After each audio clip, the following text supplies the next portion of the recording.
ನಮಸ್ಕಾರ. ಈಗ ಇತ್ತೀಚಿನ ದಿನಗಳಲ್ಲಿ ಒಂದು ರಿಕ್ಕಿ ರೈ ಮುತ್ತಪ್ಪರೈರವರ ಮಗನ ಮೇಲೆ ಒಂದು ಶೂಟೌಟ್ ಆಯಿತು. ಆ ಶೂಟೌಟಲ್ಲಿ ರಿಕ್ಕಿ ರೈರವರು ಬಚಾವಾದರು.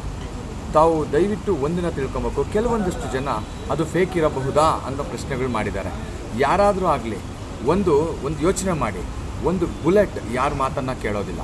ಆ ಬುಲೆಟ್ಟು ಹೊಡೆದ್ರೆ ತಲೆ ಛಿದ್ರ ಆಗೋಗುತ್ತೆ. ಅಂಥದ್ರಲ್ಲಿ ರಿಕ್ಕಿರವರಿಗೆ ಅಕಸ್ಮಾತಾಗಿ ಮೂಗು ಕಟ್ಟಾಯಿತು, ಕೈಗೊಂದು ಬುಲೆಟ್ ಬಿತ್ತು.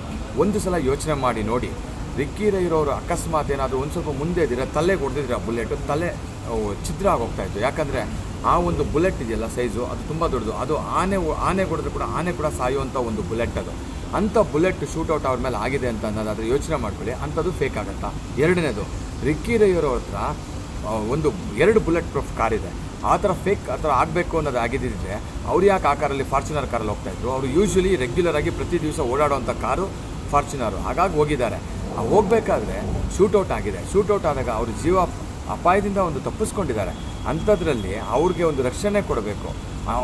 ಅದಕ್ಕೆ ಸಂಬಂಧಪಟ್ಟಂಥವ್ರನ್ನ ಅರೆಸ್ಟ್ ಮಾಡಿದ್ದಾರೆ ಇವಾಗ ತಾನೇ ಪೊಲೀಸ್ನವರು. ಅದಕ್ಕೆ ಒಳಸಂಚ ಯಾರು ಮಾಡಿದ್ದಾರೆ ಅವ್ರ ಬಗ್ಗೆ ತನಿಖೆ ಮಾಡಿ ಅವ್ರನ್ನ ಅರೆಸ್ಟ್ ಮಾಡಬೇಕು. ಅದನ್ನು ಬಿಟ್ಬಿಟ್ಟು ಎಲ್ಲೋ ಒಂದು ಕಡೆ ನೊಂದಿರೋರಿಗೆ ಆಲ್ರೆಡಿ 3 ಆಪ್ರೇಷನ್ ಆಗಿದೆ. ಅವರಿಗೆ 2 ಆಪ್ರೇಷನ್ ಇಲ್ಲೇ ಆಗಿ ಮುಖದ ಮೇಲೆ, ಇನ್ನೊಂದು ಕೈಗೆ ಆಪ್ರೇಷನ್ ಆಗಿದೆ. ನೋವಲ್ಲಿದ್ದಾರೆ. ಸಾವು ಬದುಕಿನ ನಡುವೆ ಓಡಾಡ್ತಾ ಇರ್ತಕ್ಕಂಥ ರಿಕ್ಕಿ ರೈರವ್ರ ಮೇಲೆ ಈ ರೀತಿ ಆಪಾದನೆ ಮಾಡೋದು ಖಂಡಿತ ಸರಿಯಲ್ಲ. ನಾನು ಒಂದು ಮಾತ್ರ ಹೇಳ್ತೀನಿ, ಅದು ಮುಖದ ಮೇಲೆ ಆಗಿರ್ತಕ್ಕಂಥ ಇಷ್ಟು ಯಾರನ್ನೋ ಒಬ್ಬ ಸೂಸೈಡ್ ಮಾಡ್ಕೊಳ್ಳೋಂಥ ಒಬ್ಬ ವ್ಯಕ್ತಿ ಬಿಲ್ಡಿಂಗ್ ಮೇಲೆ ಹೋಗ್ಬಿಟ್ಟು ಕೆಳಗಡೆ ಬೀಳಬೇಕಂದ್ರೂ ಕೂಡ ಆ ತಲೆನ ಕೆಳಗಡೆ ಹಾಕ್ಬಿಟ್ಟು ಬೀಳಲ್ಲ, ಕಾಲನ್ನ ಕೆಳಗಡೆ ಬಿಟ್ಬಿಟ್ಟು ಮೇಲಿಂದ ಕೆಳಗಡೆ ಬೀಳ್ತಾನೆ. ಅಂಥದ್ರಲ್ಲಿ ಯಾರು ಕೂಡ ತನ್ನ ತಲೆಗೆ ಹೊಡೀರಿ ಬುಲೆಟ್ ಅಂತ ಯಾರು ತಲೆ ಕೊಡಲ್ಲ. ಅದರಲ್ಲದೆ ಮಧ್ಯರಾತ್ರಿ 12 ಗಂಟೆಗೆ ಯಾವ ಒಂದು ಗನ್ ಪಾಯಿಂಟ್ ಕೂಡ ಮಾಡೋಕ್ಕಾಗಲ್ಲ ಶೂಟೌಟ್ಗೆ. ಅಂಥದ್ರಲ್ಲಿ ಆ ಸಂದರ್ಭದಲ್ಲಿ ಹೊಡೆದಿದ್ದಾರೆ ಅಂದರೆ ತಾವು ಅರ್ಥ ಮಾಡ್ಕೊಳ್ಬೇಕು. ರಿಕ್ಕಿ ರೈ ಮುತ್ತಪ್ಪರೈರವ್ರ ಮಗ, ಎಲ್ಲರಿಗೂ ಅವ್ರಿಗೂ ಗೊತ್ತಿದೆ. ಇನ್ನು ಮತ್ತೊಬ್ಬರ ಕೈಯಲ್ಲಿ ಗನ್ ಕೊಟ್ಬಿಟ್ಟು ನನಗೆ ಹೊಡಿ ಅಂತ ಹೇಳೋಷ್ಟು ದಡ್ಡ ಅಲ್ಲ.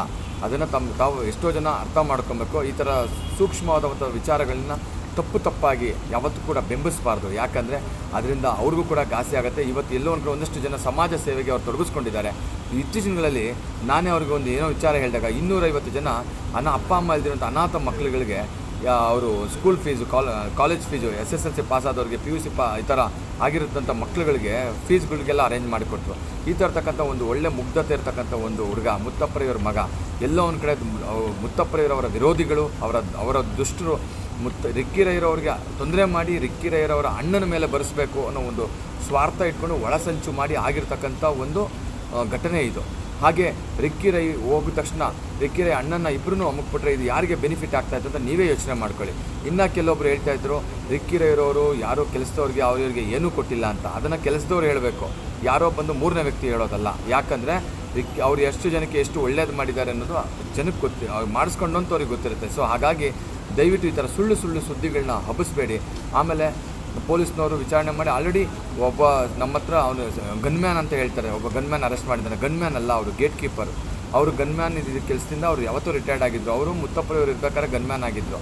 ಅದಾದಮೇಲೆ ಅವರು ಗೇಟ್ ಕೀಪರ್ ಆಗಿದ್ದರು. ಯಾಕಂದರೆ ಅವ್ರಿಗೆ ವಯಸ್ಸಾಗಿದೆ, ಜೊತೆಗೆ ಅವ್ರಿಗೆ ಹಾರ್ಟ್ ಪ್ರಾಬ್ಲಮ್ ಇದೆ. ಆಮೇಲೆ ಹಾರ್ಟ್ ಸ್ಟಡ್ ಹಾಕಿದ್ದಾರೆ, BP ಶುಗರ್ ಎಲ್ಲ ಇದೆ. ಅಂಥವ್ರ ಹತ್ರ ನಾವು ಗನ್ಮ್ಯಾನ್ ಆಗಿ ಇಟ್ಕೊತಾ ಇರಲಿಲ್ಲ ರಿಕ್ಕಿ ರೈಯವರು. ಜೊತೆಗೆ ಅವ್ರು ಮಾಡಿದ್ದಾರೆ ಅನ್ನೋ ಒಂದು ಆಪಾದನೆ ಬಂದಿದೆ. ಅವ್ರನ್ನ ಪೊಲೀಸ್ನವ್ರು ಕೂಡ ವಿಚಾರಣೆ ಮಾಡಿ ಅವ್ರ ಮೇಲೆ ಅರೆಸ್ಟ್ ಮಾಡಿದ್ದಾರೆ. ಸೊ ಯಾಕೆ ಮಾಡಿದ್ರು ಅದು ಖಂಡಿತ ನಮಗೆ ಗೊತ್ತಿಲ್ಲ. ಬಟ್ ಯಾರು ಮಾಡಿಸಿದ್ರು ಅನ್ನೋದ್ರ ಬಗ್ಗೆ ಪೊಲೀಸ್ನವ್ರು ವಿಚಾರಣೆ ಮಾಡ್ತಾ ಇದ್ದಾರೆ. ಅದನ್ನು ಬಿಟ್ಬಿಟ್ಟು ಅದ್ರ ಬಗ್ಗೆ ತಾವೇನಾದರೂ ವಿಶ್ಲೇಷಣೆ ಮಾಡಿದ್ರು ಮಾತಾಡಿದ್ರು ನಮಗೇನು ಬೇಜಾರಿರಲಿಲ್ಲ. ಆದರೆ ಈ ರೀತಿಯ ಸುಳ್ಳು ಸುದ್ದಿಗಳನ್ನ ದಯವಿಟ್ಟು ಹಬ್ಬಿಸ್ಬೇಡಿ. ಯಾಕಂದರೆ ನಿಜವಾಗ್ಲೂ ರಿಕ್ಕಿ ರೈಗೆ ಜೀವ ಬೆದರಿಕೆ ಇದೆ. ಇವತ್ತು ರಿಕ್ಕಿ ರೈ ಆ ಜೀವ ಏನು ಪ್ರಾಣಾಪಾಯದಿಂದ ಪಾರಾಗಿದ್ದಾರೆ. ಮುಂದೊಂದು ದಿವಸ ಕೂಡ ಅವ್ರಿಗೆ ಥ್ರೆಟ್ ಇದೆ. ಅವ್ರಿಗೆ ಸೆಕ್ಯೂರಿಟಿ ಕೊಡಬೇಕೇ ವಿನಃ ಈ ರೀತಿ ಎಲ್ಲ ಆಪಾದನೆಗಳನ್ನ ಮಾಡೋ ಕೆಲವೊಬ್ಬರು ಎಲ್ಲ 100ರಲ್ಲಿ ಒಬ್ಬರೋ ಇಬ್ಬರು ಆ ಥರ ಮಾತಾಡಿದ್ದಾರೆ. ಆ ಒಬ್ಬರು ಇಬ್ಬರು ಕೂಡ ಆ ಥರ ಮಾತಾಡಬಾರ್ದು ಅಂತ ನಾನು ರಿಕ್ವೆಸ್ಟ್ ಮಾಡ್ತೀನಿ.